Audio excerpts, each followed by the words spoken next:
Vaut-il mieux se noyer, brûler, être attaqué par un animal sauvage ou mourir lentement à l'hôpital? On ne peut pas choisir sa fin, mais on sait lesquelles sont une véritable agonie. Voici les pires façons de mourir, selon la science. Numéro 9. Mourir de froid. En fait, ce n'est pas si terrible, désolé, que ce soit des gens pris dans des phénomènes météorologiques extrêmes ou un riche excentrique qui a décidé de gravir une montagne avec un manteau prévu pour le printemps. Beaucoup de gens sont malheureusement morts de froid au cours de l'histoire humaine. Pourtant, même si finir en glaçon humain semble être une façon brutale de mourir, la science dit que ce n'est étonnamment pas si terrible. L'hypothermie débute quand votre température descend à 35 degrés Celsius, provoquant frissons et désorientation. Vous sentirez sans doute de la léthargie et un froid sur la peau. Lorsque l'hypothermie s'aggrave, le froid paraît moins vous affecter. Les frissons disparaissent et la confusion augmente. Vous pourriez ressentir une étrange sensation de chaleur qui pourrait vous donner une impression de bonheur juste avant de franchir le point de non-retour. Dans certains cas, vous pourriez même ressentir une sensation de chaleur intense. Un phénomène qui peut conduire au déshabillage paradoxal, où des personnes, mourant de froid, commencent à se déshabiller. C'était même l'un des détails troublants du col Dyatlov, où des randonneurs ont été retrouvés à moitié dévêtus dans des conditions en dessous de zéro. Notre prochain type de mort fait beaucoup plus mal, il est bien plus étrange, et c'est indéniablement beaucoup plus embarrassant. Numéro 8. Poursuivons avec les animaux et le scientifique Dr Moore, qui est en réalité sympathique. Roger Bayard, médecin légiste australien, fait souvent face à des morts étranges et désagréables. Il a même rencontré une vieille femme qui a été assassinée de sang-froid par un coq. On sait. Comment cela peut-il arriver? Il a dit « Il y avait une petite vieille dame derrière la maison qui ramassait des œufs. Les coqs sont méchants. Il l'a attaquée et lui a donné un coup de bec à la jambe où elle avait des varices. La pauvre vieille femme s'est vidée de son sang alors que le coq criaillait et battait des ailes autour d'elle. Humiliant, certes, mais est-ce vraiment l'une des pires morts? Nous ne le pensons pas. Mais cela arrive plus souvent qu'on ne le croit, surtout avec les varices, qui touchent une personne sur 4 aux États-Unis. Dr Moore a aussi vu des cas de chats tuant accidentellement leur propriétaire, comme ce coq meurtrier. Si vous souffrez d'insuffisance veineuse chronique, c'est aussi important à savoir. Selon le docteur, en cas de varices et de petits trous, allongez-vous, appuyez dessus et surélevez la jambe pour survivre. Ce que les gens ont tendance à faire, c'est de se déplacer partout en paniquant, et ensuite, ils se vident de leur sang. Des morts complètement inutiles. Une mort qui est douloureuse, inutile et, on pourrait dire, assez humiliante, c'est certainement mauvais. La science peut faire pire, et c'est ce que montre notre prochaine méthode de mort. Numéro 7. Les sorcières, souvent pendues, ou les méchants secondaires dans les films d'action. Mourir brûlé vif reste une mort très spectaculaire. Sauf si on choisit l'incinération. Il n'est pas agréable de finir en cendres fumantes. Mais nous allons devoir faire appel à la science pour répondre à notre prochaine grande question. Malgré sa réputation, est-ce vraiment une si mauvaise façon de mourir? Direction la science mobile pour le découvrir. Une étude de 2024 montre que, même si mourir brûlé est terrible, on ne perçoit pas toutes les étapes de sa disparition. Selon l'étude, la première étape commence dès que les flammes entrent en contact avec le corps de la victime. Le feu commence rapidement à brûler et à détruire la couche la plus externe de la peau, appelée l'épiderme. En moins de 5 minutes, la couche plus épaisse de la peau, appelée le derme, commence à se rétracter et à se fendre, permettant à la graisse de s'écouler hors du corps. Votre corps cuit de l'extérieur vers l'intérieur, et ce n'est que l'échauffement. Ensuite, vos muscles se contractent. C'est atrocement douloureux, mais heureusement cela ne dure pas. Une personne qui se transforme en bougie humaine ressent une douleur intense au début, mais celle-ci s'estompe une fois que les terminaisons nerveuses sous la peau sont détruites. La douleur s'arrête tout simplement. Quelqu'un d'autre veut du poulet frit du Kentucky? Mourir dans la douleur, inutilement et avec humiliation, c'est mal, mais la science commence à peine à s'échauffer. Numéro 6. Si l'on retrouve rapidement votre corps après une noyade, il aura meilleure apparence que celui d'une personne morte brûlée, si vous êtes coquet. Mais malgré la représentation étrangement romancée de la noyade dans les médias, cela pourrait en réalité être un sort encore pire que de subir le traitement d'un humain en feu. Voyons avec la science comment la noyade agit biologiquement. Le plus effrayant, c'est que le corps tente de vous sauver, mais finit par vous tuer. Cela se passe en plusieurs étapes. D'abord, l'arrêt automatique de la respiration lors de l'immersion. Après avoir retenu votre souffle, vous ressentirez une hypoxie, soit un manque d'oxygène dans les tissus. À un moment donné, cela entraînera une perte de conscience, et si personne ne vous sauve, c'est là que vous commencerez à couler. À partir de là, attendez-vous à une bradycardie, c'est-à-dire un ralentissement de votre rythme cardiaque, et à l'aspiration d'eau, lorsque l'eau pénétrera dans votre corps et imbibera vos poumons. Pendant ce temps, vous ressentirez une panique et un étouffement terrifiant durant plusieurs minutes, alors que votre corps s'épuise. La partie la plus surprenante et troublante, c'est que la noyade est étrangement silencieuse comparée à d'autres décès. Beaucoup de noyades surviennent car il est facile de confondre une personne en difficulté avec quelqu'un qui s'amuse, sauf si on connaît les signes. C'est la principale cause de décès accidentel aux États-Unis. Il reste silencieux, faute d'oxygène pour appeler à l'aide. De quoi nourrir vos cauchemars. Le problème, c'est que, très souvent, la noyade, tout comme la brûlure, reste finalement un processus si rapide qu'on ne pense pas qu'elle puisse figurer plus haut dans cette liste. Contrairement à notre mort prochaine, que la science dit pouvoir durer des heures. Numéro 5. Être enterré vivant est l'une des morts les plus horribles. Ce ne serait pas douloureux, sauf si vous vous arrachez les ongles ou frappez vos poings et genoux contre le cercueil. Mais la terreur pure que vous ressentiriez en vous réveillant enterré vivant serait incomparable. Mais c'est ici que la science entre en jeu. Combien de temps vous faudrait-il réellement pour mourir si vous étiez enterré vivant ? Parce que cela entre clairement en compte dans à quel point cette situation est vraiment horrible. Il n'existe pas de consensus scientifique clair sur ce sujet, car de nombreux facteurs influencent la vitesse de décès dans une boîte souterraine. Cela dépend principalement de la taille du cercueil, alors traduisons cette horreur en quelque chose de mesurable. Le nombre réel de minutes d'air qu'il vous resterait. Un cercueil standard contient environ 886 litres, dont il faut retrancher les 66 litres d'un corps humain moyen. Il vous reste 820 litres d'air, dont 20% d'oxygène nécessaire à votre survie dans un cercueil enterré. Avec une consommation d'un demi-litre d'oxygène par minute, vous auriez 5 heures et demie pour mourir lentement, en paniquant dans le noir. C'est vraiment très très long à souffrir si vous faites bien le calcul. Cependant, il y a une légère lueur d'espoir que la science peut aussi offrir lorsqu'il s'agit de mourir enterré vivant, ou de vivispulture si vous voulez employer un terme plus sophistiqué. En inspirant de l'oxygène, votre corps effrayé le change vite en dioxyde de carbone, que vous expirez et qui emplit peu à peu le cercueil. Le voile de dioxyde de carbone va lentement vous donner le vertige, vous rendre somnolent, et finira par vous faire perdre connaissance complètement avant que la faucheuse n'arrache votre âme.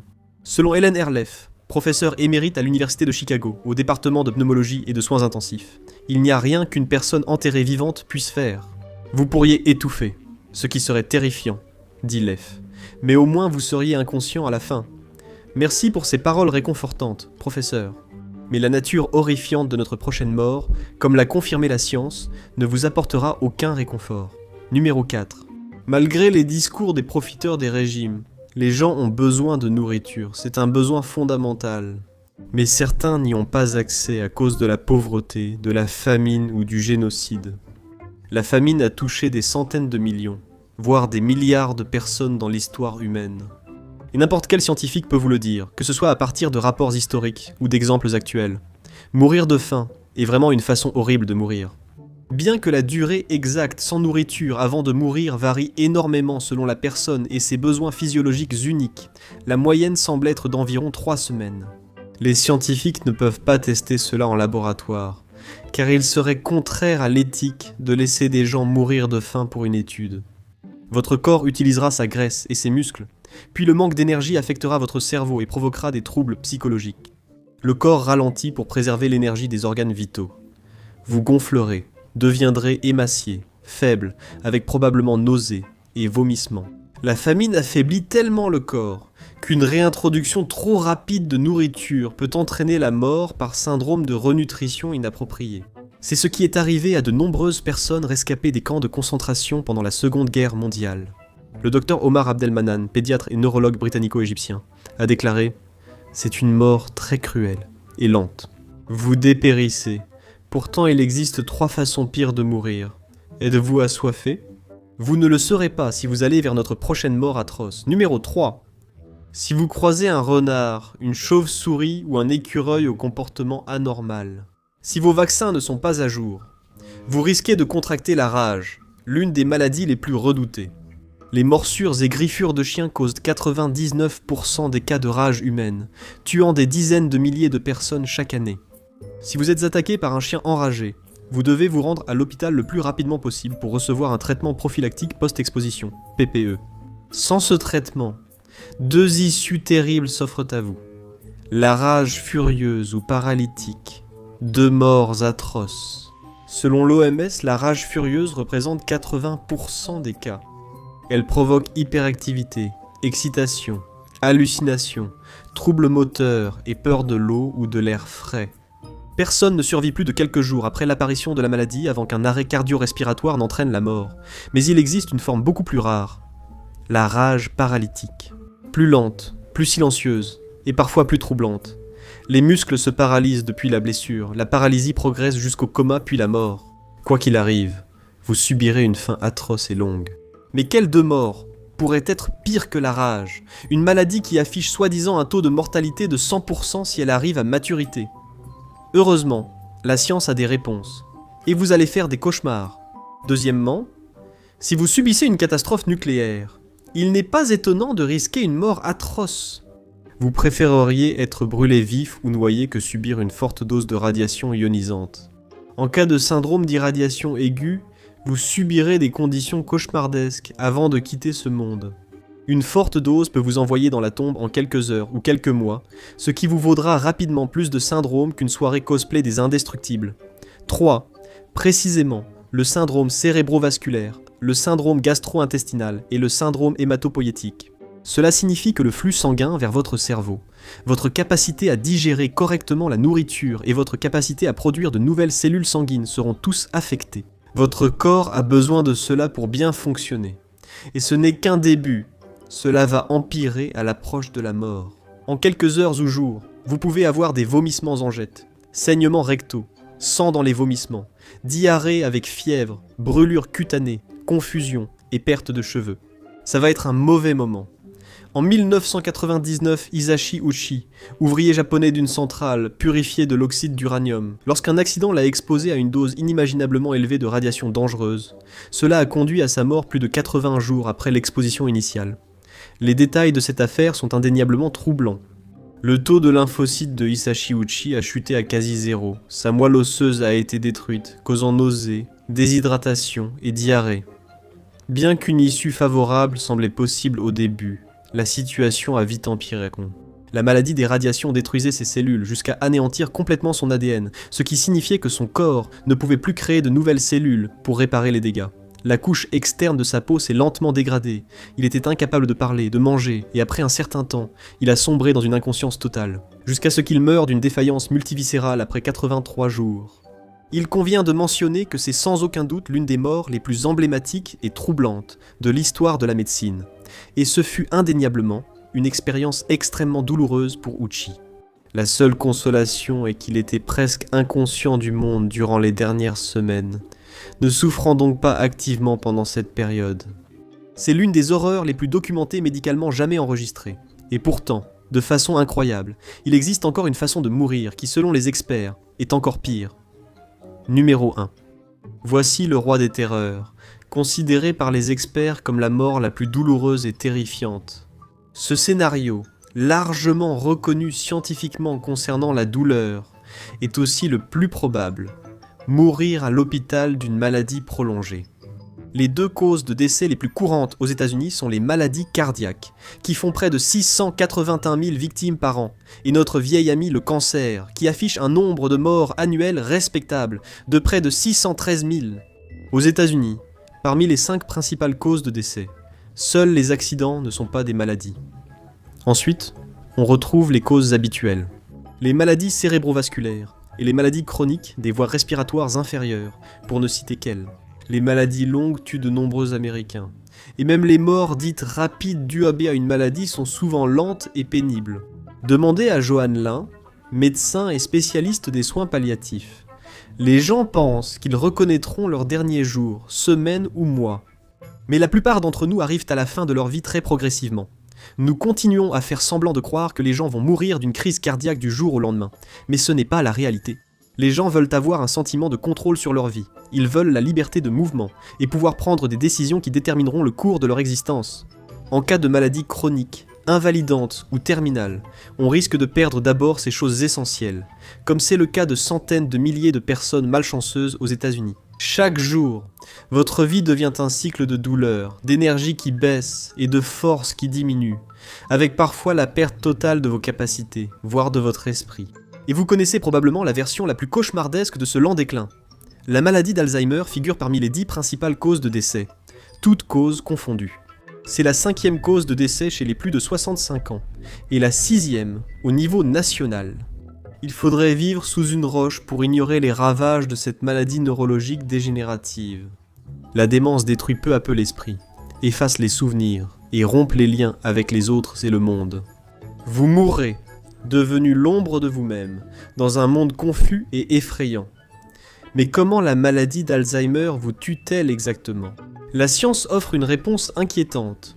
De l'extérieur, on observe un déclin cognitif rendant la personne de plus en plus méconnaissable. Mais avec Alzheimer, le cerveau pourrit littéralement. La maladie entraîne la mort des tissus et nerfs neurologiques, des amas protéiques anormaux et une réduction du cerveau. Et comme les personnes atteintes de la maladie d'Alzheimer sont généralement, même si ce n'est pas toujours le cas, beaucoup plus âgées, elles doivent souvent faire face à une multitude d'autres problèmes de santé. L'incapacité à comprendre la situation chez une personne atteinte de troubles cognitifs aggrave tout, surtout aux stades avancés. Vous peinerez à manger, boire, vous habiller, communiquer et assurer l'hygiène de base. Une surveillance continue sera nécessaire, la mort vous menaçant sans que vous sachiez ce qui se passe. Le corps finit par devenir fragile d'une façon inimaginable pour la plupart. La plupart des décès liés à la maladie d'Alzheimer sont causés par une pneumonie par aspiration, bien que les circonstances varient. C'est parce que des difficultés à avaler signifie que vous risquez d'inhaler de minuscules particules de nourriture dans vos poumons, où elles deviendront un terrain fertile pour les bactéries. Cela provoque des infections douloureuses, et souvent mortelles, vous faisant vous noyer hors de l'eau. C'est une mort qui réunit les pires aspects des autres, et les aggrave en faisant de vous un fantôme psychologique. Le jour viendra peut-être, dans quelques années, où le souvenir d'avoir regardé cette vidéo comptera aussi peu pour vous que votre propre nom. Alors que cerveau et corps vous emprisonnent avant la mort, avez-vous encore envie de mourir ? Pourquoi ne pas découvrir ce qui arrive à votre corps après la mort, ou regarder ceci ?